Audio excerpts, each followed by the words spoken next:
Webinar ini diselenggarakan oleh KERAT, Kerja Riset dan Analisis Diarkara, sebuah organisasi yang dipelopori oleh beberapa alumnus dan alumni STF Diarkara Jakarta. Untuk lebih jelas mengenai KERAT dapat dilihat pada website organisasi www.diarkara.id. Seperti biasa, sebelum memulai acara, harap Anda yang hadir mematikan mic terlebih dahulu. Jika ada pertanyaan, dapat mengetiknya di kolom chat dan akan dijawab setelah pembicara menyelesaikan presentasi. Jika ada yang menginginkan sertifikat sebagai tanda peserta webinar, silahkan mengisi kolom pendaftaran dan daftar hadir yang telah disediakan panitia di kolom chat. Nanti akan saya bagikan setelah pembicara mulai. Webinar ini adalah seri ke-10 dari rangkaian yang sudah diselenggarakan oleh KERAT. Malam ini akan membahas tema yang berjudul tangan manusia dalam kode genetik. Tema ini menandai salah satu disrupsi besar yang terjadi pada abad ke-21, yaitu rekayasa terhadap kode genetik sehingga dapat menghasilkan manusia-manusia baru ya dalam perspektif biologis, terutama dalam evolusi terbarunya. Nah, pembicara kali ini adalah Rawanda Wandi Tuturong atau biasa dipanggil Om Binyo. Beliau adalah alumni STF Diarkara angkatan 92. Saat ini menjadi tenaga ahli utama kantor staf presiden serta konsultan yang bergerak di bidang kebijakan publik. Sebagai penanggap adalah Hendri Thomas Simarmata, alumni STF Diarkara angkatan 95. Ketua SEMA STF pada zaman reformasi tahun 98. Pernah menjadi anggota One Team Press Jokowi periode pertama, dan antara lain juga aktif sebagai yuris di sidang umum PBB. Tanpa menunda waktu lagi, saya persilakan untuk Om Binyo memulai presentasinya. Silakan Om Binyo. Terima kasih Bung Ferdi. Saya share screen dulu ya.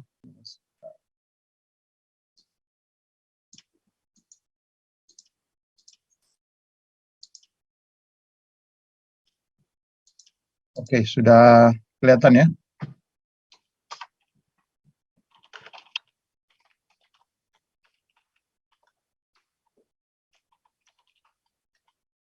Ya. Oke. Ya. Baik, selamat malam rekan-rekan semua. Terima kasih Bung Ferdi, moderator, atas kesempatan yang diberikan. Kali ini kita akan berbicara yang menyentuh sains ya, meskipun dia menyentuh sains, khususnya bioteknologi, tetapi sebetulnya saya juga akan mengaitkan dia dengan persoalan etik ya, sebagai implikasi daripada temuan sains yang coba akan saya sampaikan pada malam hari ini. Nah, saya kira mungkin sebagian dari kita tahun 2020 lalu mungkin mengikuti atau juga mungkin tidak terkait dengan hadiah Nobel kimia khususnya yang diberikan pada dua orang perempuan saintis, Jennifer Doudna dan Emmanuelle Charpentier. Mereka meraih Nobel kimia, dan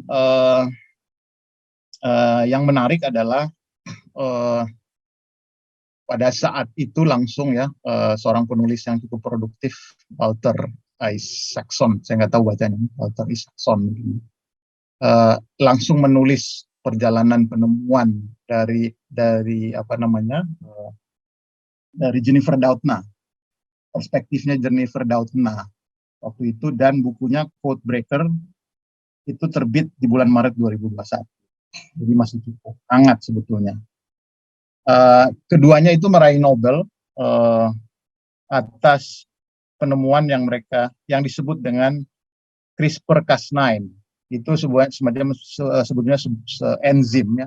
Enzim yang mereka sebut juga yang sekarang dikenal oleh para peneliti sebagai enzim pengedit gen, yang menjadi jalan untuk upaya manusia untuk mendesain manusia. Ini sebetulnya yang sangat menggegerkan. Sebab hal ini tidak pernah terjadi sebelumnya dalam sejarah kehidupan makhluk hidup, ya, organisme itu selama 3 miliar tahun kehidupan di bumi itu semuanya mengikuti blueprint. Tapi saat ini manusia sudah mulai bisa mendesain kehidupannya sendiri atau anak keturunannya sendiri. Nah, tentu ini tidak bisa dilepaskan dari perkembangan sains, khususnya bioteknologi, yang sejak ditemukannya DNA ya tahun 1896 oleh Friedrich Miescher. Nah, ini semacam pengantar tentang apa yang mau kita bicarakan pada malam hari ini, dan akan kita kaitkan dengan implikasinya, termasuk implikasi etisnya. Ini bukunya, ini yang versi audible dari Codebreaker itu. Jadi banyak bahan yang saya bicarakan ini saya ambil dari sini, dan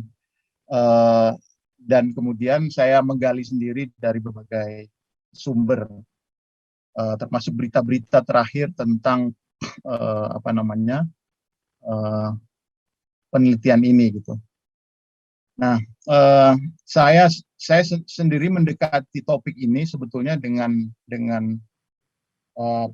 perspektif seperti Walter. Dia seorang jurnalis ya, dia mantan CEO dari CNN di tahun 2001 sampai 2003 kalau nggak salah. Jadi waktu 9/11 itu dia CEO-nya di CNN.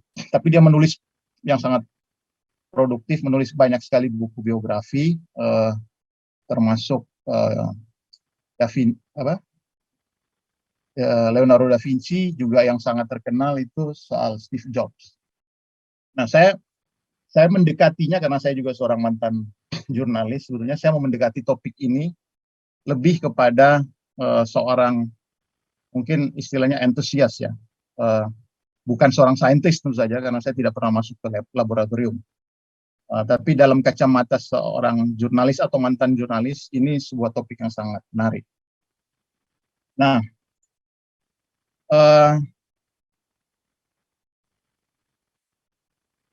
yang menggemparkan sebetulnya ketika tahun 2018, jadi sebelum pengumuman Nobel itu diumumkan tahun lalu terhadap Jennifer Doudna dan Emmanuel Charpentier, itu ada berita yang dilansir oleh kantor berita Cina, Xinhua, dan juga dikutip oleh banyak media internasional pada saat itu. Bulan November 2019 itu lahir sepasang bayi kembar yang disebut Lula dan Nana. Sebenarnya ini bukan nama aslinya, yang lahir dari orang tua yang juga bukan nama aslinya, James dan Grace kalau tidak salah ya. Nah, pada saat itu konon juga menurut kantor berita Xinhua itu ada bayi ketiga yang lahir di saat yang bersamaan. Nah, Luna dan Nana ini sebetulnya sebuah hasil karya ya, boleh dibilang begitu, dari seorang saintis muda namanya He Jiankui. Ini bacanya bukan begitu sebetulnya, tapi saya lupa cara bacanya. Dia dari University of Science and Technology di Shenzhen. Dan dia itu bayi itu diambil embrionya dari sepasang orang tua ya yang mengidap HIV ya. Lalu yang menarik adalah embrio itu diedit gennya supaya bebas dari HIV. Jadi lahirlah pertama kalinya seorang bayi kembar namanya Lula dan Nana hasil dari pengeditan gen. Itu untuk pertama kalinya. Nah, itu di kalangan saintis pada situ sangat menghebohkan. Dan gara-gara itu si Jiankui ini dipenjara ya. Jadi dia dipenjara selama 3 tahun dan kena denda itu 3 juta yuan, sekitar 430.000 dolar. Mungkin sekitar berapa tuh? 7 miliaran. Ya, mungkin 7 miliaran kalau dirupiahkan. Tuduhannya, ya, dia melangkahi dasar etik. Nah, ini kan soal etik tuduhan dalam riset saintifik dan kedokteran. Tetapi saya nggak tahu persis nih soal hukum, tetapi yang saya baca dari berita-berita di kantor berita itu, eh, konon dia, pasal yang menjeratnya itu bunyinya mengejar ketenaran dan keuntungan personal, lalu mengacaukan ketertiban medis. Saya nggak membayangkan itu ada di Bung Henry nih sebagai orang hukum. Ada nggak pasal kriminal seperti itu? Gitu? Seperti mengada-ngada gitu ya. Tetapi memang karena kehebohan yang terjadi dan itu baru pertama kalinya sehingga dia dikenakan pelanggaran itu. Nah, tapi yang menarik sebetulnya meskipun banyak yang mencaci maki, ada banyak sekali kutukan lah terhadap apa yang dilakukan si Jianku ini. Tetapi sebenarnya sebagian besar saintis itu justru agak penasaran gitu terhadap apa yang dia lakukan. Oleh karena itu dia sempat tampil di Second International Summit on Human Genome Editing itu di Hong Kong ya tanggal 28 November 2018. Itu kalau di search di Google itu masih bisa dicari itu berita itu. Dan dia diberi panggung di sana. Nah, gambar ini ketika dia mendapatkan panggung yang saya ambil dari Google pada saat itu. Jadi penemuannya itu memunculkan kegemparan tetapi juga rasa penasaran yang tinggi bahkan di antara para saintis sendiri. Dia dimaki-maki termasuk dimarahin lah kira-kira oleh Jennifer Doudna sendiri. Tetapi juga para saintis itu meminta supaya tidak terjadi moratorium terhadap penelitian tentang gene editing. Artinya sebenarnya mendua sikapnya ya. Jadi jangan ini kali kamu nih keterlaluan, tapi jangan ada moratorium, kira-kira seperti itu. Tetap dibolehkan gitu. Itu yang menarik sebetulnya. Nah, apa yang dilakukan oleh si Jianku ini sebenarnya tentu tidak terlepas dari apa yang sebelumnya yang ditemukan oleh si siapa ini Jennifer Doudna dan Emmanuel Charpentier. Dia mengembangkan sebetulnya. Jadi dia merekayasa sebuah gen yang disebut namanya tuh CCR5. Yang kira-kira dia ini penting untuk sistem imun manusia. Tetapi dia juga pintu masuk dari HIV. Dan itu sebabnya dia bisa diedit dan kemudian membebaskan si embrionya bayi kembar tadi itu dari HIV. Kira-kira seperti itu. Nah, ini sebetulnya ya, ini adalah titik boleh dibilang semacam titik kulminasi penelitian tentang DNA karena sebelum-sebelumnya sejak pertama kali ditemukan Friedrich Miescher, lalu kemudian ada yang kita kenal itu sampai dengan James Watson, lalu penemuan tentang struktur molekul DNA itu ya, yang kita sebut yang dikenal dengan double helix ya, yang kayak tangga itu. Ya, kalau kita sering lihat tuh ada gambar tangga itu tahun 62, lalu gene sequencing untuk menentukan molekul organik membentuk DNA-nya. Semuanya itu masih dalam upaya membaca dan mengenali si blueprint-nya makhluk hidup ya. Selama ini itu yang dilakukan. Tetapi gara-gara penemuannya si Doudna dan Charpentier ini terjadilah kemungkinan untuk mengubah gen itu. Kemungkinan mengubah gen itu pertama kali mereka yang lakukan. Itulah sebabnya mereka mendapatkan hadiah Nobel kimia itu. Meskipun sebetulnya kalau kita baca itu berbagai sumber, sebetulnya terjadi persaingan yang sangat sengit ya. Jadi ada banyak, jadi penelitian itu sebetulnya kayak bertingkat-tingkat gitu loh. Sampai akhirnya mungkin si Doudna dan Charpentier ini berada dalam posisi yang menguntungkan karena dialah yang kemudian menemukan si gene editing ini yang memungkinkan terjadi gene editing yang mereka sebut dengan CRISPR-Cas9, clustered regularly interspaced short palindromic repeats associated protein 9. Nah, mereka tuh nama-nama gen itu mereka suka bikin yang aneh-aneh. supaya mudah di CRISPR itu kan kayak gitu ya, apa namanya, jadi seperti bisa mengedit juga gitu. Jadi mereka cari-cari itu banyak yang seperti itu. Nah ini apa namanya,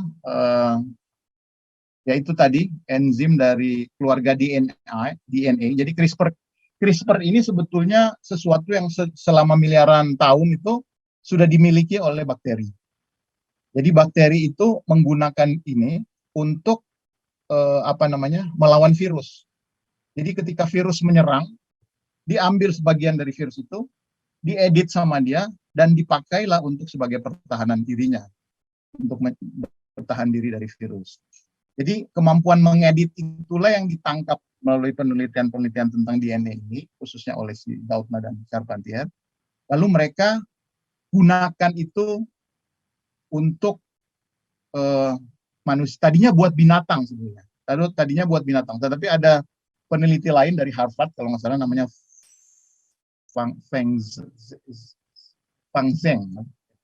yang menjadi saingan utama mereka dalam upaya untuk meraih Nobel ini, yang bilang bahwa yang membuat melakukan penelitian dan bilang bahwa ini bisa digunakan untuk manusia, dan hasil risetnya itulah yang dilanjutkan oleh si Jian Kui tadi, sehingga dia bisa menghasilkan bayi kembar Luna dan Luna dan Nana. Nah,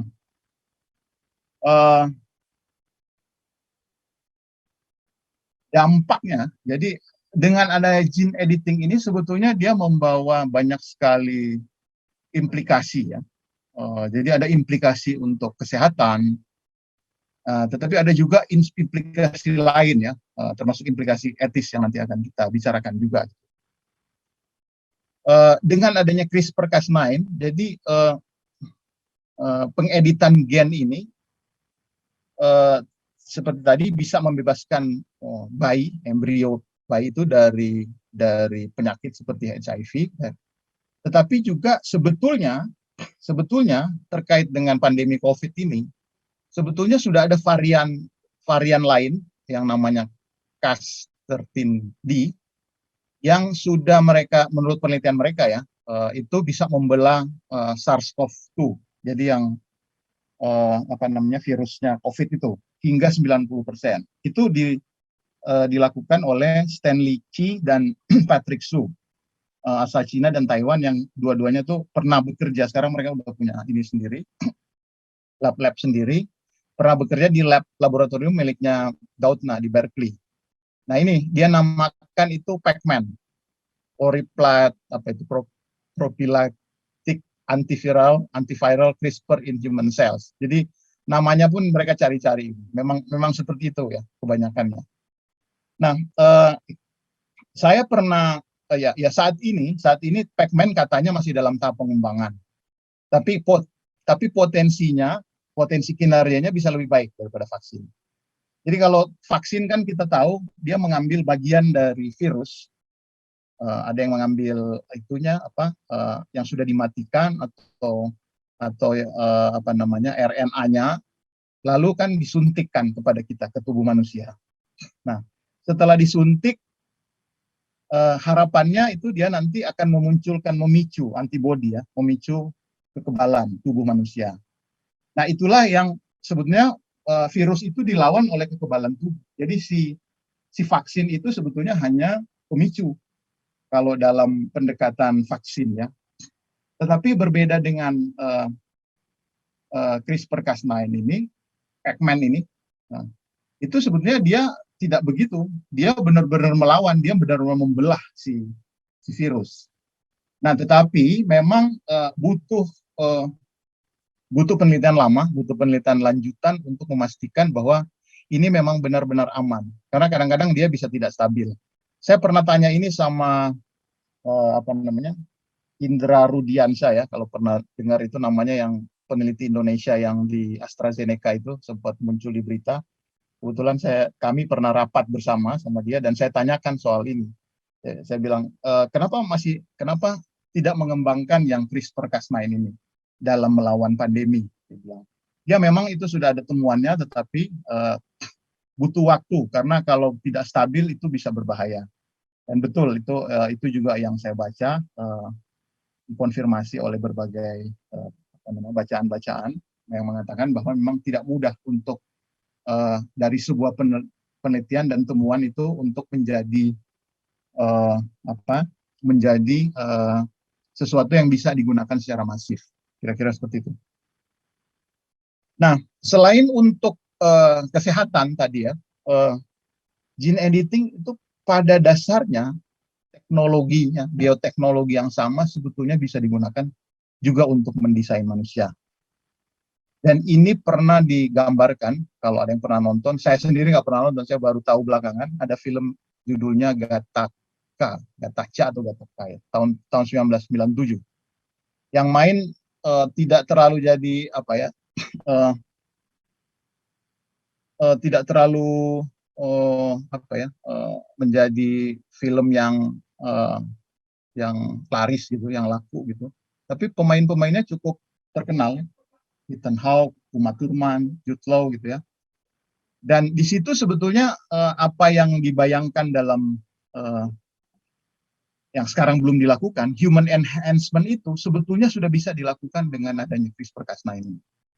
Jadi dalam film itu digambarkan ada iklan di surat kabar yang menawarkan ada checklist ya. Jadi kalau Anda ingin keturunan Anda menjadi lebih hebat, lebih baik, itu bisa didesain, kira-kira seperti itu. Dia di situ ditulis bahwa ada kalau kamu mau gendernya apa, laki atau perempuan, tinggi badannya bagaimana, warna matanya seperti apa. Jadi bisa mendesain itu, jadi biru atau warna kulitnya bisa gelap atau coklat atau putih, berat badannya bahkan, terus kerentanan terhadap sifat adiktif supaya tidak terlalu agresif, atau sebaliknya kemampuan bermusik, kemampuan fisik dan intelektual.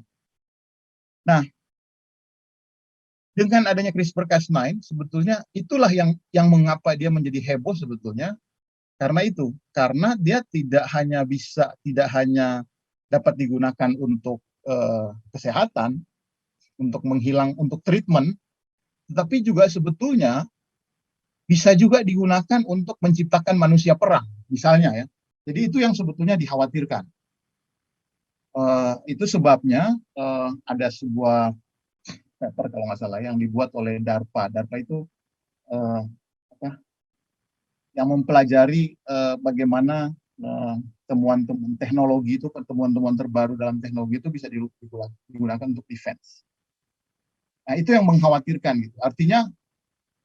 Artinya ini bisa didesain menjadi kemana-mana gitu, tergantung dari tujuan orang yang melakukan itu. Sekarang ini belum ada berita bahwa itu sudah dilakukan. Jadi yang baru ada berita bahwa ini sudah dilakukan untuk kesehatan. Tetapi untuk mendesain manusia yang lebih unggul gitu, itu belum ada beritanya. Tetapi sebenarnya kita nggak bisa kontrol. Jangan-jangan sudah ada yang buat. Jangan-jangan sudah ada yang mencoba gitu. Nah, itu yang kita nggak tahu, dan itu menjadi tanda tanya besar. Nah, sekarang kita bicara tentang implikasi etis. Saya kira ini sudah cukup terbayang sama kita ya, dengan adanya itu tadi ya, dari visual atau gambaran yang di film itu misalnya, itu akan menjadi pertanyaan buat kita, karena ini adalah disrupsi sangat besar, dan ini lebih besar dari disrupsi digital yang kita alami saat ini, yang sudah bikin kita juga pontang-panting kan sebetulnya. Inilah disrupsi bioteknologi, karena manusia tidak lagi berevolusi mengikuti blueprint, tetapi juga bisa menentukan atau mendesain masa depannya sendiri, masa depan keturunannya terutama. Nah, itu tadi yang sempat saya sampaikan, teknologi yang sama ini memunculkan kekhawatiran bisa digunakan untuk kepentingan perang atau perebutan kekuasaan gitu. Keberatan lain, salah satu keberatan yang lain adalah ada apa namanya, sekelompok orang juga yang juga khawatir, sekelompok masyarakat, peneliti, kalau khawatir kalau kelak manusia itu dibuat homogen. Karena kan sekarang ini, karena sekarang dimungkinkan itu. Saat ini kan kita mengapresiasi adanya perbedaan warna kulit yang multi ras ya. Heterogenitas itu dianggap sebagai sesuatu yang baik gitu loh. Tetapi dengan adanya itu sebabnya ini disebut disrupsi, dengan adanya CRISPR-Cas9 ini, sekarang ini bisa didesain. Nah, tergantung siapa yang mau desainnya, mau bikin apa. Itu kira-kira ininya, apa namanya, tantangannya atau peluang yang sangat mungkin terjadi. Nah, tetapi yang menarik, yang mereka yang setuju juga, itu yang setuju juga bilang bahwa kalau kira-kira gini, ini saya mencoba memformulasi ya dengan kalimat saya sendiri dari berbagai argumen-argumen yang dibuat itu, termasuk James Watson itu terang-terangan ya, mendukung.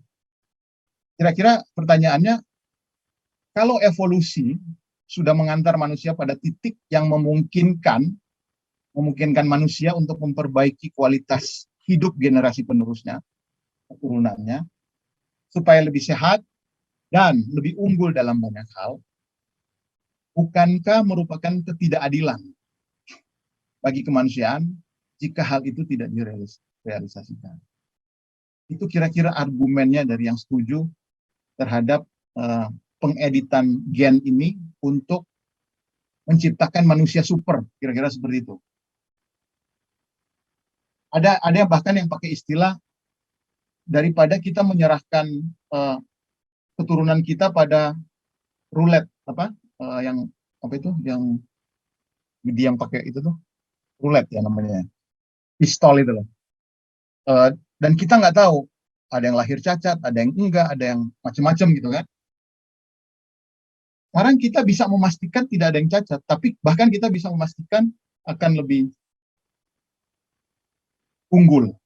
Nah, kalau kita mengetahui ini akan membawa kebaikan, kenapa itu tidak kita lakukan? Itu kira-kira ini mereka, argumen mereka. Saya terus terang tidak belum bisa mempunyai sikap ya, harus begini. Jadi ini terlalu menarik untuk saya ikuti, untuk kita ikuti ya, debat-debat seperti ini. Dan dari sisi Jennifer Doudna sendiri, dia sendiri kalau baca statement-statementnya, mengecamnya itu lebih kepada kalau terlalu terburu-buru, kira-kira seperti itu. Dan dia khawatir kalau teknologi ini, kan ini mahal kalau baru ya, akan jadi monopoli kaum super kaya. Nah, justru sekarang dia bikin perusahaan juga supaya dalam konteks kesehatan ini bisa jadi lebih murah. Jennifer Doudna itu melakukan itu. Jadi dia punya kekhawatiran yang kurang lebih sama dengan Yuval Noah Harari dalam konteks big data. Ya. Kalau Yuval kan bilang bahwa kaum yang menguasai data itu akan sedikit orang, dan mereka lah yang akan menguasai dunia, kira-kira seperti itu. Nah, sementara yang tidak menguasai data itu menjadi irrelevant, kaum yang tidak relevan. Nah, itu juga kekhawatiran yang sama yang diangkat oleh si Doudna.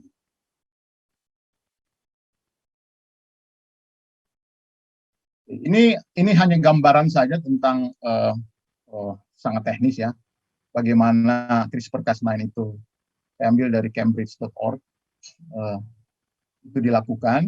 Jadi dia bisa DNA yang sudah diprogram itu bisa disisipkan di nomor 3 itu, lalu kemudian disitulah terjadi pengeditan gen itu. Itu hanya ilustrasi saja. Oke, oh ya itu ternyata sudah. Ini yang terakhir ini nama-nama dari banyak sekali orang yang terlibat dalam sampai ditemukannya CRISPR-Cas9. Jadi ini sebuah proses yang sangat panjang, tapi kita sangat beruntung memang si Jennifer Doudna dan Emmanuel Charpentier yang kemudian mendapatkan Nobel Kimia tahun 2020 lalu. Saya kira mungkin untuk pengantar itu saja dulu ya, karena masih ada penanggap juga dari Bung Henry. Saya kira itu dulu, terima kasih. Saya serahkan kembali ke Bung Ferdi sebagai moderator. Silakan. Terima kasih, Om Binyo. Langsung saja, Bung Henry Thomas Simarmata untuk memberikan tanggapan.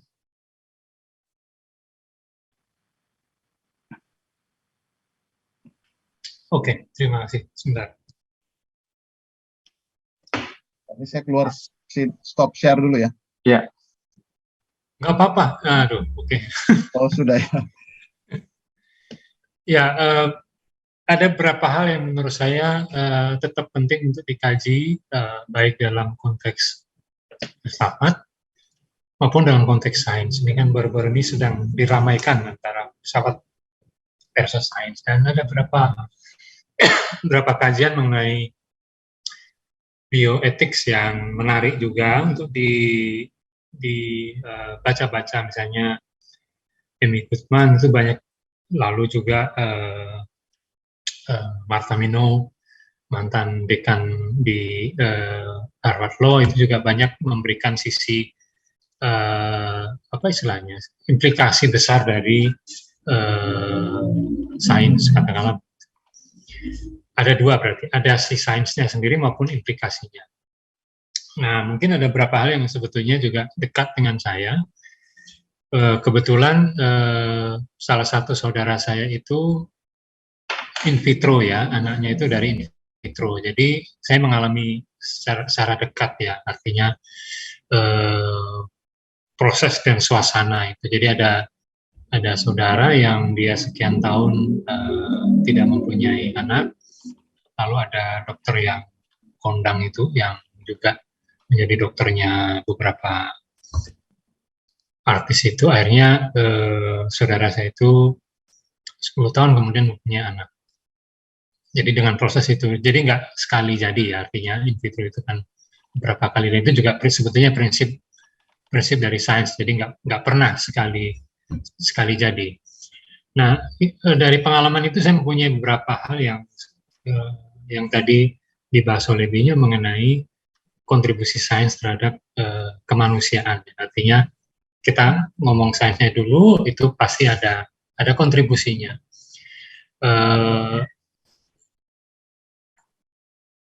Dan jelas kontribusi ini juga sudah muncul, misalnya di dunia farmasi ya. Artinya sekarang sedang diprotes tentu saja, tapi misalnya di Afrika, lalu di Asia, di sekitar 30 tahun, 40 tahun yang lalu, angka kematian anak kurang dari 5 tahun itu cukup tinggi. Sekarang Indonesia masih mempunyai angka kematian maternalitas yang masih tinggi, itu tantangan yang lain. Jadi kontribusi sains itu jelas mempunyai jejaknya dalam kemanusiaan. Dan tadi Binyo juga sebut, termasuk dengan penemuan-penemuan terbaru itu. Adalah hal yang lumrah jika si penciptanya itu sendiri kemudian menjadi waspada atas ciptaannya. Itu juga di dunia yang lain, misalnya di dunia atom, misalnya ada beberapa orang yang juga akhirnya sadar ya. Salah satunya lupa saya namanya itu, yang kemudian menjadi Oppenheimer ya. Artinya akhirnya dia sadar bahwa ini ada implikasi besar. Jadi bahwa teknologi yang didapat dari atau diolah dari Niels Bohr itu kemudian digunakan untuk menjadi senjata yang mematikan, itu ada lompatan besar di situ terhadap si sainsnya itu. Apakah implikasi sains dan si sainsnya itu bisa dipisahkan? Itu juga pertanyaan ya. Artinya meskipun manusia itu punya tabiat, artinya ini juga argumen yang sering dipakai oleh pendukung guns right di Amerika. Mereka selalu bilang, jangan salahkan senjatanya dong, tapi salahkan manusianya. Tapi selalu ada pertanyaan, kalau supply side-nya terlalu tinggi, begitu mudah untuk berpengaruh terhadap kehidupan manusia, tentu di situ muncul yang tadi disebut oleh Binyo, bahwa si penciptanya kemudian menjadi sadar bahwa ini implikasi ini tidak bisa dipisahkan dari si sainsnya itu sendiri. Jadi di situ muncul kajian bioetik, lalu intellectual property rights, dan beberapa hal lain yang menarik. Yang ketiga, kebetulan saya membuat kajian ini itu 5 tahun yang lalu di dalam konteks cultural rights ya. Jadi IP, intellectual property, sejauh mana dia mengganggu hak dasar budaya sebuah bangsa. Jadi di situ dibahas termasuk implikasi diskriminatif dari si IP-nya itu. Baik, IP intellectual property berarti antara si sains dan framework hukumnya itu. Nah, di situ juga ada konteks diskriminasi. Tadi juga Binyo juga sebut ini menguatkan sekali lagi implikasi dengan si sainsnya itu tidak bisa dipisahkan ya. Selalu ada berkorelasi di situ. Yang keempat, sebetulnya juga ini selalu diingatkan ya oleh si Nobel Institute-nya itu sendiri. Di tiap tahun dia selalu mengingatkan bahwa penghargaan itu sebetulnya dimaksudkan untuk memberi memberi pengakuan atas kerja keras, tapi tidak sekaligus dia mendorong untuk menggunakannya secara atau mengimplikasinya secara serampangan. Jadi ini yang paling jelas itu di Nobel Ekonomi tahun 96,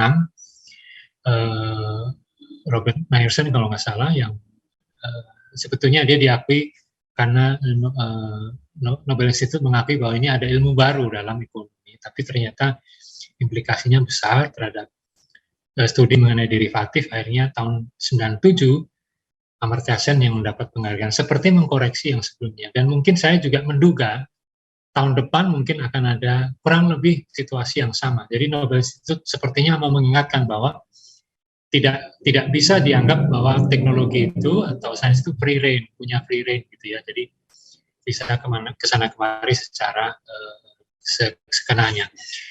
Bahasan dari Binyo menurut saya cukup pas karena pas juga dengan hal yang saya bayangkan akan dibahas. Jadi saya menguatkan saja apa yang sudah disampaikan oleh Binyo. Beberapa tambahan dari 4 hal ini, di mana dia punya implikasi besar ya, si sainsnya itu. Saya menyebut beberapa. Yang pertama, di dalam kehidupan itu ada yang disebut dengan entropi. Segala hal yang hidup di dunia ini akan berubah. Artinya energi itu tidak bisa dimusnahkan tapi dirubah. Jadi sifat itu muncul dalam apa yang disebut dengan entropi.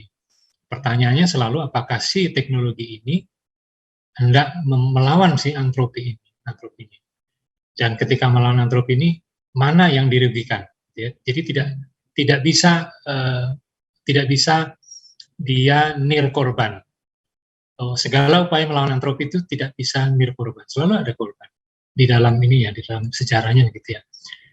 Kemudian yang kedua yang juga yang menurut saya menarik adalah sumber dari tangan manusia dalam kode genetik ini. Ada berapa sumber? Ada plasma nutfah, lalu ada si manusianya itu sendiri, seperti tadi saya cerita soal saudara saya itu. Tapi juga ada yang dari kombinasi farmasi, dan 3 hal ini berbeda cara membahasnya ya. Mengenai plasma nutfah biasanya ini pertarungan besar perusahaan-perusahaan benih di dunia yang hendak memasukkan benih hasil kode genetik yang mereka atau yang dihasilkan oleh pengusaha benih itu. Kan ada informasi di dalam benih itu dan informasi itu dikontrol. Tadi juga Binyo sudah sebut. Yang kemudian dari manusia ini juga menurut saya juga ada beberapa hal yang menarik sejak diciptakannya cloning ya, sebetulnya bukan hanya pada mamalia, tapi sebetulnya sudah banyak di dalam berbagai makhluk yang mungkin non vertebrata, mungkin sudah banyak dibahas. Lalu kombinasi farmasi ini yang juga yang dibicarakan oleh Binyo. Nah, mengenai ketiga ini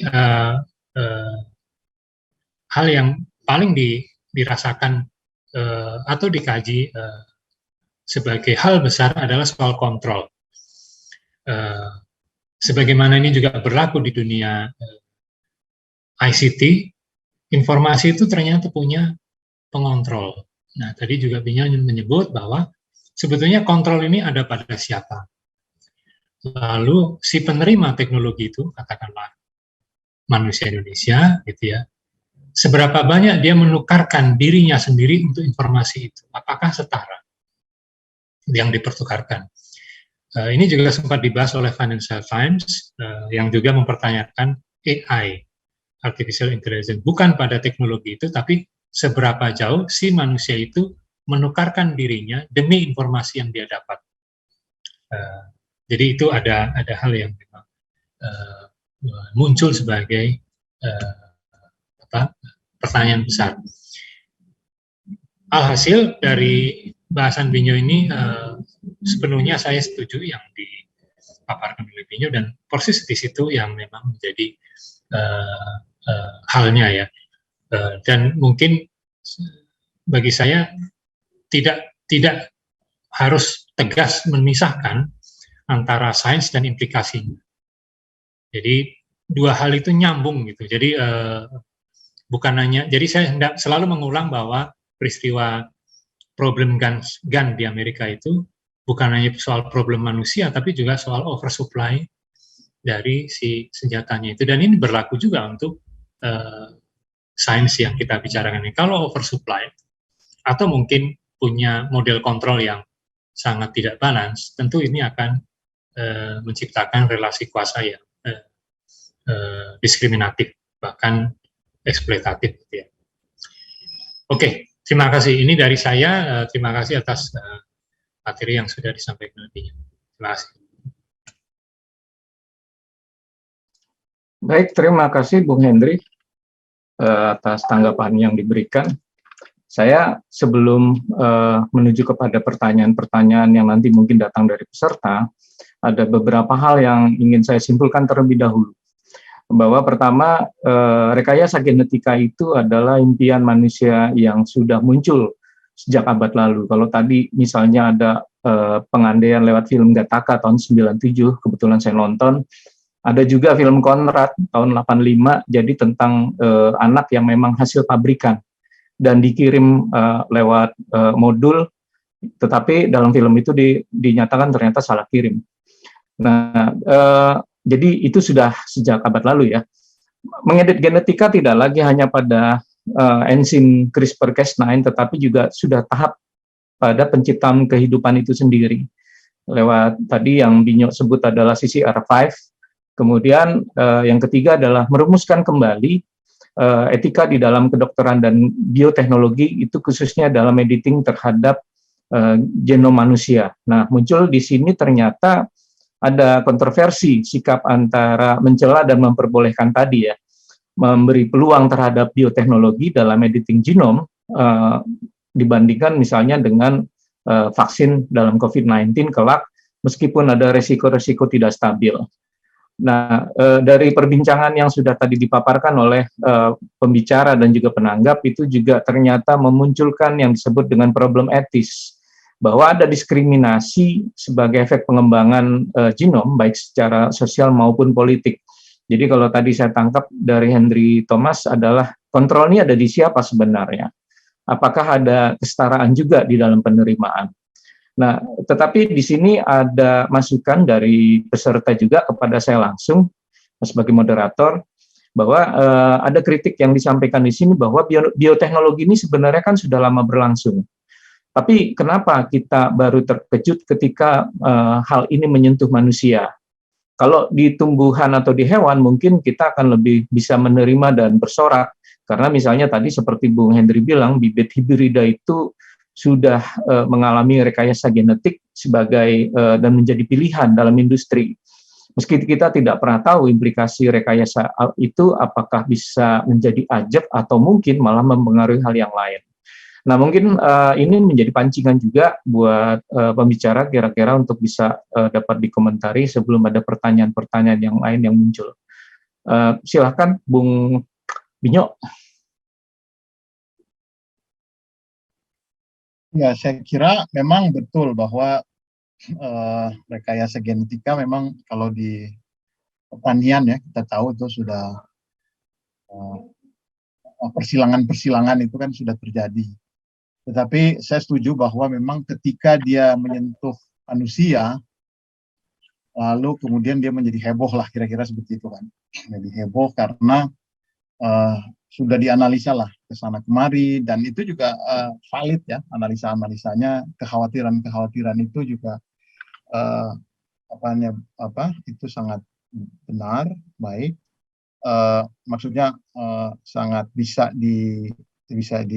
diterima, sangat diterima. Tetapi menemukan yang paling benar itu, nah itu dia. Saya kira itu tentu pertanyaan sulit dan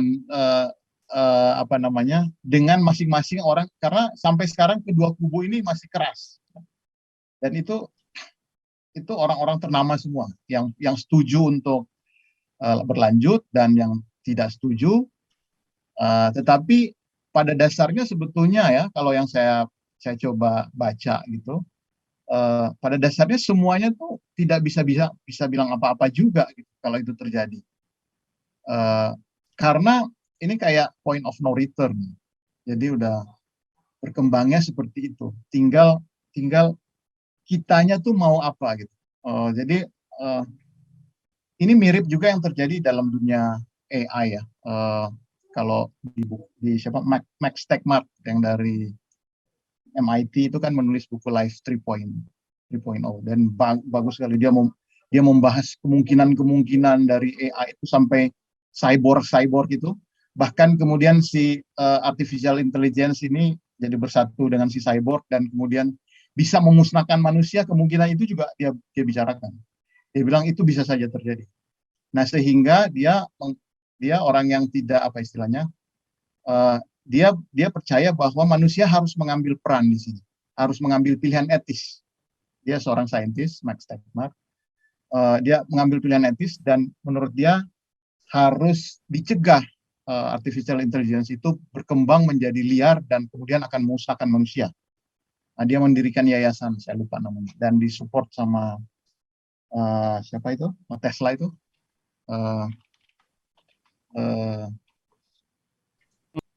Elon Musk. Saya lupa namanya. Nah, jadi kira-kira memang ya itu sangat menarik. Oleh karena itu kita mendiskusikan itu karena itu. Ujungnya akan seperti apa itu benar-benar pertanyaan besar buat saya. Kira-kira itu. Terima kasih. Oke, terima kasih Bung Binyo. Bung Henry Thomas ada tanggapan? Sedikit saja, justru mengenai tanaman itu banyak evaluasi. Bukan nggak ada masalah, banyak sekali evaluasi. Dan itu bukan hanya mengenai IP saja ya, tapi juga soal penyakit. Jadi hama yang timbul dari model sequencing yang dipercepat, yang harusnya mungkin 2-3 generasi menjadi misalnya hanya 1 tahun atau 2 tahun. Hama yang muncul dari situ juga berbeda. Jadi ini evaluasi ini juga saya hanya mau mengatakan bahwa mengenai tanaman itu ada masalah. Jadi dan evaluasinya juga lama ya. Dan justru dari kritik masukan dari soal tanaman itulah kemudian diekstrapolasi ke yang lain. Gitu. Jadi ini yang menurut saya penting debat mengenai posisi sains dalam kemanusiaan. Terima kasih. Oke, baik. Terima kasih Bung Hendri. Ini ada pertanyaan dari Bung Yoga Dilianto. Kekhawatiran manusia menjadi homogen, mungkin maksudnya apakah kekhawatiran ada praktek semacam social Darwinism? Kira-kira bagaimana menurut pembicara dan penanggap? Mungkin Bung Binyo dulu.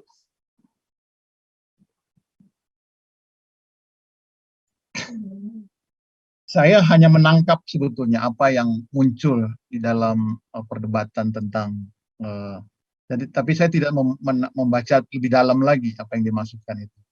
Tapi yang saya tangkap dari wacana yang berkembang dari kelompok yang sangat kritis terhadap gene editing dan kemungkinan human enhancement ini adalah bahwa selama ini heterogenitas manusia, keberkeragaman manusia itu dianggap sesuatu yang sangat baik gitu. Dan kita kan ada konsep kesetaraan dan sebagainya, itu kan dari menerima perbedaan dan sebagainya itu kan, SARA dan sebagainya. Tetapi dengan adanya ini kekhawatiran, ini sebenarnya berangkat dari kekhawatiran bahwa ketika didesain bisa aja nanti kelak menjadi manusia yang homogen, sama semua. Maksudnya homogen tuh tingginya sama, warna kulitnya sama, warna matanya sama, dan seterusnya. Karena dianggap itulah yang paling ideal. Tetapi menurut saya itu juga asumsi sih sebetulnya. Sama aja kayak kita bilang bahwa orang yang paling ganteng itu orang yang rambut pirang atau bermata biru dan sebagainya. Tetapi itu kan konsep bisa berubah. Sekarang nih kayaknya orang yang paling ganteng itu Korea gitu ya. Kalau lihat dari jadi bisa seperti itu juga. Jadi maksud saya itu kekhawatiran yang saya tangkap aja dari wacana kelompok-kelompok yang kritis. Nah, tetapi apakah itu bisa seperti itu ya nggak tahu juga. Saya juga nggak tahu, nggak bisa mendahului. Mungkin itu. Oke, Bung Hendri, ada tanggapan? Ya, ini menurut saya bahasa yang terdekat apa ya? Begini, di Financial Times itu sebulan yang lalu kalau nggak salah itu ada semacam pembahasan kembali asumsi dari Darwin ya, dan kita itu sebetulnya mengambil studinya itu di Sulawesi yang dibuat oleh Alfred Wallace itu di daerah yang sekarang kita sebut dengan daerah Wallace. Itu kan daerah endemik sebetulnya. Dan dia punya bentuk flora fauna yang juga khas, yang punya cara bertahan sendiri, yang kemudian ketika dipindah keluar wilayah endemiknya itu mulai lagi proses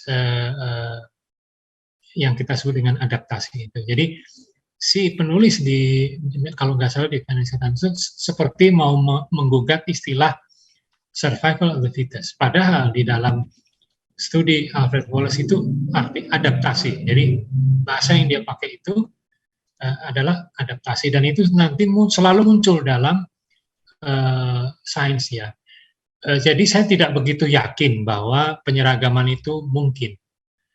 Misalnya gini, ini contoh dari studi terhadap GMO.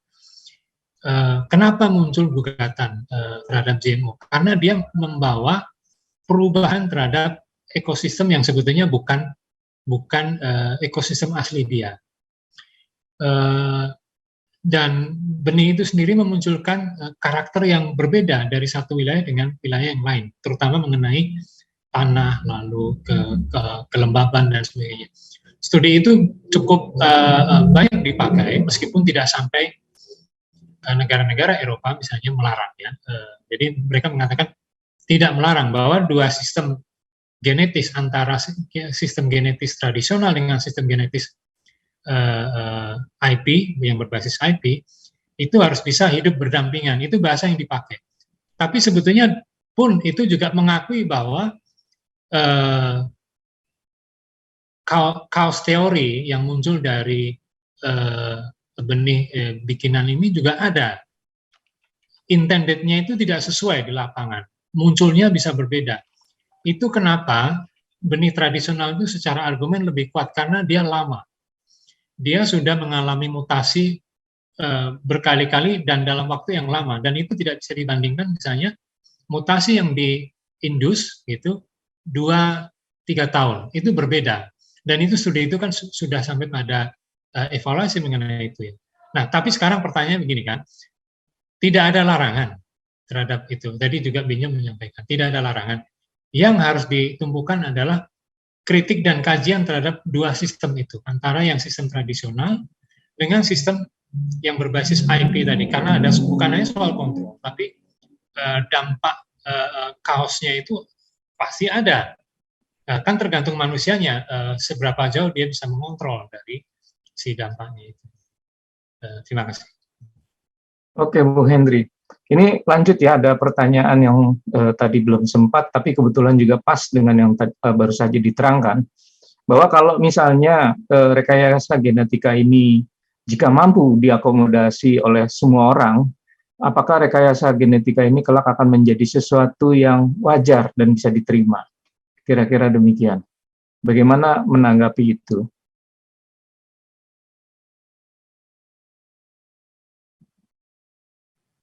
Ya,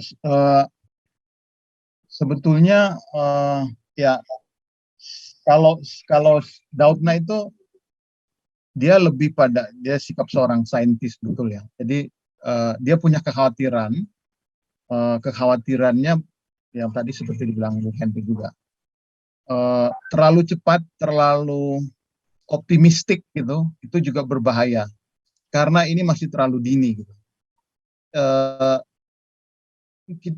Kita ibaratnya kita nggak tahu ini dalam penelitian berikutnya jangan-jangan ada dampak-dampak lain gitu yang kita nggak perhitungkan. Kira-kira mungkin seperti itu kalau dia. Tetapi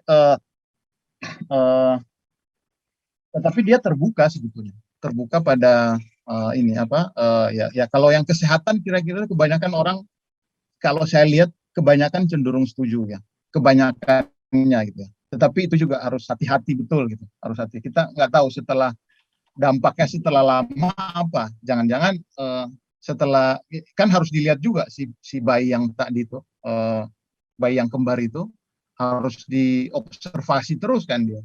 Bukan pada saat dia dilahirkan menjadi bayi lalu kemudian selesai.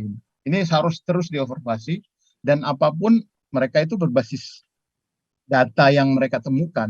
Jadi kalau itu ini apa namanya itu ada masalah nanti ya itu mereka harus mengkaji lagi. Kalau sikapnya sih seperti itu. Jadi kalau ditanya apakah kalau ini kemudian menjadi murah lalu ini menjadi wajar atau dibolehkan, saya kira kalau ditanyakan ke mereka dia juga tidak akan menjawab langsung wajar, kira-kira tidak seperti itu. Sangat hati-hati ya, mereka ini sangat hati-hati. Cuman kita memang ya terus terang saya juga membayangkan kan, implikasinya bisa ke sana kemari gitu. Tetapi ya saya setuju bahwa ini harus tidak bisa terlalu cepat ya. Itu juga setelah berbincang-bincang dengan Indra Rudiansyah itu, dia juga menyampaikan concern yang sama sebetulnya ketika CRISPR-Cas9 ini, Pac-Man 10 sudah ditemukan Pac-Man itu, menggantikan vaksin, karena cara bekerjanya berbeda sekali. Dia juga menganggap bahwa itu sesuatu yang menjanjikan, tetapi ya harus dilihat di lab, dan dilihat di lab itu nggak bisa sebentar, harus sesuatu proses yang panjang. Dan saya kira apa yang disampaikan Bung Henry juga tadi menarik ya, dalam konteks apa namanya tanaman itu ya, rekayasa genetika untuk tanaman itu juga ternyata juga bisa menghasilkan sesuatu yang berdampak lingkungan dan sebagainya, atau bahkan kesehatan buat yang mengkonsumsinya, kan kira-kira seperti itu. Mungkin itu, Bung. Oke, terima kasih, Bung Inyo. Silakan, Hendry Thomas. Itu menurut saya ini ada studi yang bagus ya, itu studinya Alfred Wallace gitu. Jadi menurut saya itu studi yang sangat bagus untuk membahas apa yang juga kita tanyakan, karena di situ ada tracking Alfred Wallace terhadap studi fauna itu menurut saya cukup informatif untuk kita yang hidup sekarang. Apalagi yang hidup di Indonesia ya, yang sangat beragam, sekaligus alam di Indonesia kan tidak stabil. Jadi karena terlalu dinamis, itu yang membuat itu tidak stabil. Nah, kalau kita mengatakan apakah bisa diterima, pasti tidak otomatis ya. Artinya pengkajian, kritik dan sebagainya itu. Tapi apakah itu akan menjadi, menurut saya tidak juga, karena studi-studi mengenai farmasi, mengenai bioteknologi, mengenai itu mereka juga memegang prinsip bahwa bertahap. Jadi di dalam itu juga ada sikap prudence ya. Biasanya yang nggak prudence itu ininya pengusahanya. Udah bayar lu, mana hasilnya. Kadang-kadang begitu. Tapi sikap penelitinya sendiri biasanya mereka sudah berpikir 3, 4, 5 langkah ke depan. Biasanya mereka udah nebak ya implikasi ini. Ini salah satu hal yang menarik nih ya, antara sains hubungannya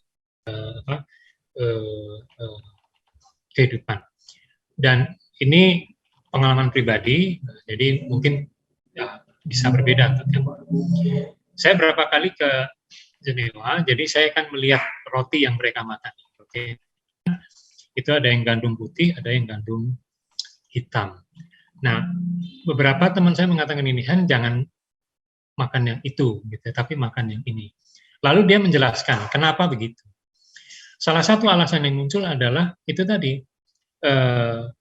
proses produksinya cepat banget, jadi saya menduga itu GMO, dan di perut itu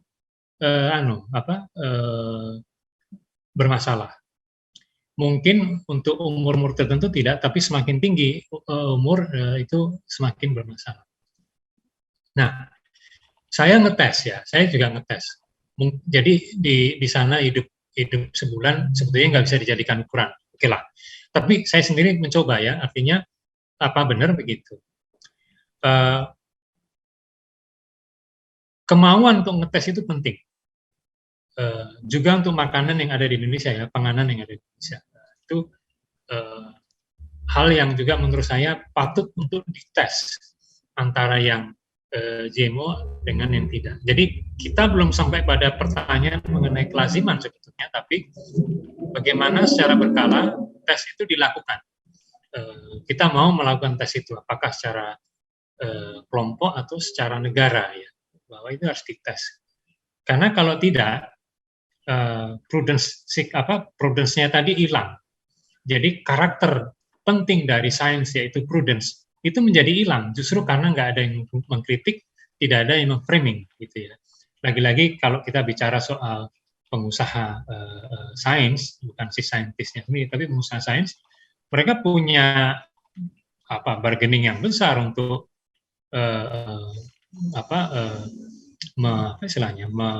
mengejar si saintis itu untuk mencapai target. Lagi-lagi kalau ini soal farmasi ya, soal farmasi jelas itu soal target. Jadi saya tidak sampai pada kelaziman dan sebaiknya kita tidak alat ukurnya bukan kelaziman menurut saya, tapi alat ukurnya adalah si prudence-nya itu sendiri, apakah secara sistematis memang diciptakan. Jadi si karakter dasar sainsnya itu nggak hilang gitu, jangan hilang prudence-nya itu. Terima kasih. Ya, saya kebetulan ini saya jadi ingat lagi sebetulnya. Tadi saya coba buka lagi. Sebetulnya ada kekhawatiran lain dari si Doudna yang mungkin terkait sama prudence itu tadi ya. Dia sebetulnya khawatir dan dia agak eksplisit gitu, mengatakan bahwa saya agak concern perlombaan yang kita lakukan ini tidak dimotivasi oleh medical need. Atau the desire to help people, atau keinginan untuk menolong banyak orang, tetapi untuk untuk mendapatkan perhatian dan menjadi yang pertama gitu. Dan sebetulnya dia juga kira-kira dia mau bilang juga manusia, unsur aspek subjektif manusia itu untuk dia bisa bernafsu, serakah dan sebagainya itu juga harus jadi pertimbangan, kira-kira seperti itu. Ini tidak otomatis semua saintis yang terlibat di dalamnya itu bebas dari unsur atau aspek subjektif seperti itu. Jadi justru itu harus hati-hati. Kalau dia posisinya selalu gitu, harus hati-hati. Karena sebenarnya sebenarnya kalau kita baca kan itu ada nama-nama yang banyak sekali yang tadi saya sampaikan di akhir presentasi saya itu. Ada banyak sekali orang juga yang kecewa karena mereka merasa bahwa sebetulnya saya punya kontribusi besar loh dalam penemuan gene editing ini, CRISPR-Cas9 ini. Tetapi kenapa yang dapat itu Nobel itu cuman Jennifer Doudna dan si Emmanuel Charpentier. Mungkin Henry juga tahu kan, di Nobel itu kan, di komite Nobel itu kan hanya akan memberikan kepada maksimal 3 orang, dan orangnya masih hidup ya, kalau nggak salah ya, orangnya masih hidup. Jadi kalau penemu sebuah temuan saintifik itu 5 orang misalnya, yang 2 harus mengalah tuh. Jadi 3 yang akan mendapatkan Nobel. Nah itu persaingan-persaingan itu sebenarnya tergambarkan betul ya, khususnya di bukunya si Walter Isaacson tadi. Dan itu sebetulnya jadi concern juga loh. Ini orang-orang saintifik tapi kok kayaknya bernafsu banget gitu. Nah tapi itulah, itu warna-warni dari penemuan CRISPR-Cas9 dan pengeditan bayi tadi itu.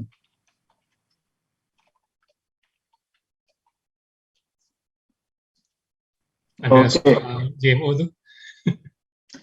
Bu Hendri, ada terakhir untuk ditanggapi sebelum kita tutup? Ya begini ya, GMO artinya begini, secara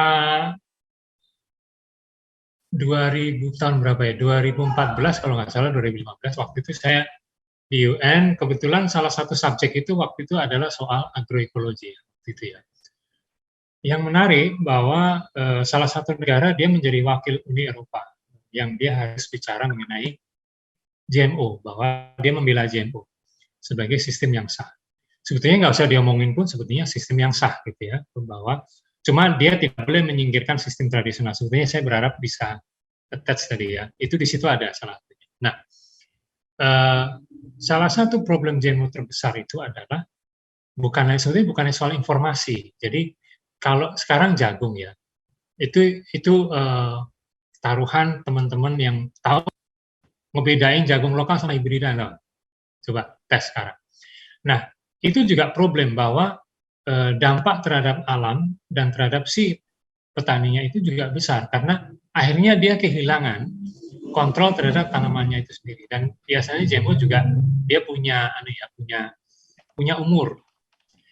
Nah, hal-hal seperti ini tuh kontrol gitu ya. Jadi kalau dalam ilmu kan ada disebut randomized control gitu. Jadi itu juga terjadi dalam sains. Nah, pertanyaannya kan begini ya. Siapa yang pegang kontrol itu? Kemudian seberapa jauh dia menciptakan diskriminasi, dan kaos teorinya tadi yang perlu dikaji. Jadi sampai di sini itu tidak ada kesimpulan bahwa satu sistem harus menang terhadap sistem yang lain, antara sistem benih tradisional dengan sistem GMO. Tapi dua-duanya harus mendapat kritik menurut saya. Harus diuji terus. Supaya si karakter prudence-nya itu nggak hilang. Dan kita tahu bahwa GMO itu kan sudah bergenerasi, nggak hanya sekarang. Jadi itu juga hasil dari kritik ya. Saya mempunyai banyak kritik terhadap GMO, tapi tidak sampai mengatakan bahwa si ilmuwan itu punya niat jahat, tidak. Tapi bahwa aspek komersial dari situ itu problematik ya. Kemudian yang juga menurut saya penting untuk dikaji adalah apalagi untuk Indonesia. Tendensi dari Eropa, kalau boleh saya bilang Eropa, adalah dia melupakan kekayaan alamnya sendiri. Tadi saya sebut ada tiga ya sumber-sumber dari proses genetik. Yang satu dari si manusia, yang kedua dari farmasi, yang pertama dari plasma nutfah.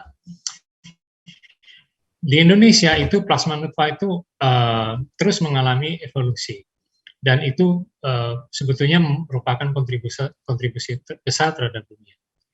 Jadi sebagai sebuah negara yang punya kekayaan itu, perlindungan terhadap kode genetik seperti itu diperlukan. Bukan karena melarang GMO ya, tapi bahwa yang ada aja sebetulnya udah kaya, gitu ya.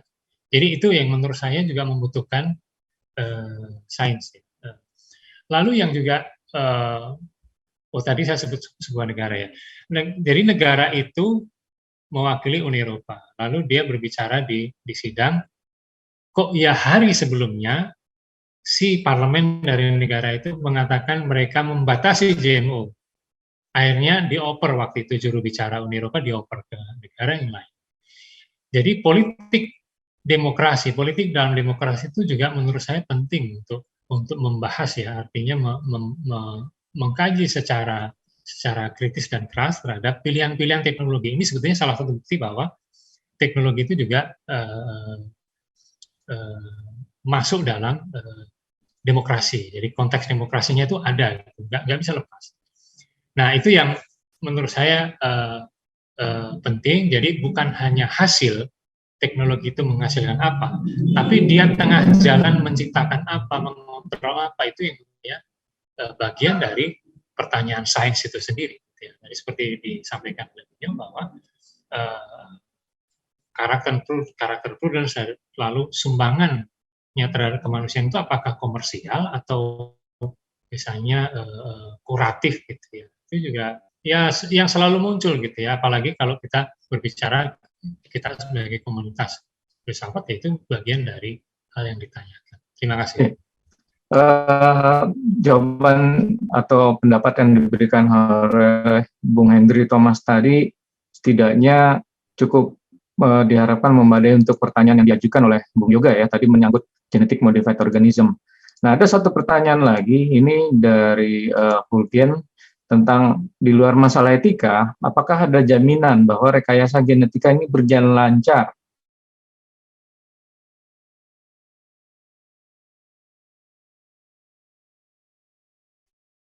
Harapan untuk perbaikan generasi, karena tubektomi dan vasektomi mungkin bisa dimulai dari Bung Dinyo dulu. Sorry tadi agak hilang sedikit. Itu yang pertanyaan Fulgen. Ya. Oke, ya sebetulnya sebenarnya kan gini, sains itu kan melihat apa yang sejauh bisa diamati, ya sejauh bisa diamati, diuji coba pada waktu tertentu ya, variabel-variabel yang ada pada saat itu yang diamati, itu yang dianalisis dan disimpulkan. Tetapi kan tidak menjamin bahwa tidak akan ada variabel baru ketika waktunya lebih panjang misalnya, ya kan? Nah, itulah yang sering luput. Itu sebabnya dalam dunia yang sudah sangat maju seperti pesawat terbang misalnya ya, pesawat terbang tuh masih saja ditemukan kesalahan.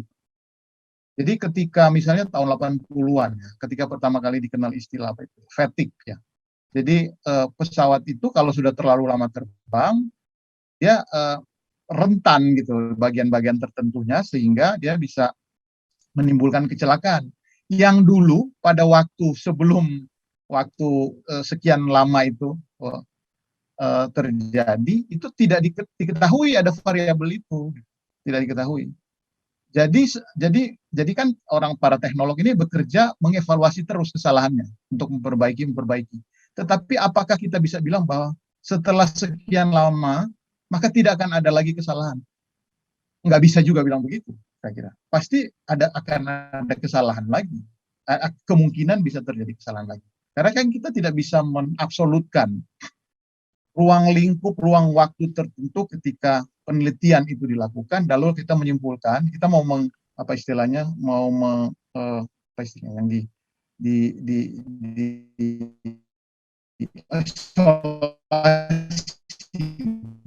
kita setiap masa nggak bisa begitu. Jadi menurut saya tidak pernah ada jaminan. Tetapi juga pertanyaannya, kalau tidak ada jaminan, apakah kita tidak bisa mencoba? Kan ya, begitu lagi nanti pertanyaannya kan kira-kira gitu. Oleh karena itu saya kira cukup tepat sikapnya si orang seperti Jennifer Doudna ini. Ya ada keterbatasannya dan bahaya, bisa tidak stabil, apalagi ini masih sangat awal. Tapi bukan berarti harus terjadi moratorium. Kira-kira sikapnya gitu. Bukan berarti gene editing kan harus berhenti. tetap harus dikaji terus, dan tujuannya adalah untuk kebaikan umat manusia, kira-kira itu. Nah, tapi jangan terlalu optimis, jangan juga terlalu pesimis, kira-kira seperti itu. Karena kan ya manusia, teknologi apapun selalu belajar terus, belajar dari kesalahan. Mungkin itu ininya, tanggapan saya. Oke. Bung Hendry Thomas, silakan. Ya, ini mengingatkan, Binyo mengingatkan saya pada model ini ya, model penghargaan. Jadi untuk farmasi, untuk fisika, untuk biologi, mungkin Nobel ini terlalu powerful ya menurut saya. Jadi dia punya kekuatan yang sangat besar. Tapi dalam matematika dan ekonomi, Nobel ini tidak segalanya. Jadi ini persis dengan tadi ya, berbicara soal sebetulnya yang mengontrol siapa dan bagaimana prudensi itu dicapai. Misalnya gini, di matematika ada namanya Abel Prize, lalu ada Fields Medal. Nah, si penerima penghargaan itu, apalagi kalau nggak salah Fields Medal itu hanya 2 tahun sekali, itu mereka tidak pernah disebut istilah penemu, inventor gitu ya. Tapi yang mereka kerjakan itu selalu diberi nama conjecture. Jadi si sistem penghargaannya itu sendiri langsung memberi nama terhadap apa yang sebetulnya dihargai. Dan dengan istilah conjecture itu langsung mau mengakui bahwa ini loh perlu prudence loh. Jadi harus begitu. Nah, istilah itu tidak muncul di Nobel. Saya kurang tahu, fisika saya beberapa kali baca, farmasi, biologi, tapi yang saya amati kalau ekonomi pun selalu mereka sebut bukan final istilahnya gitu ya. Nah, kalau sistem ini bisa dikenali oleh masyarakat dengan baik ya, dan langsung ketika kita mengakses membaca mengenai penghargaan Nobel yang terakhir pun itu sudah dengan catatan tadi apa yang juga disampaikan oleh Binyo. Jadi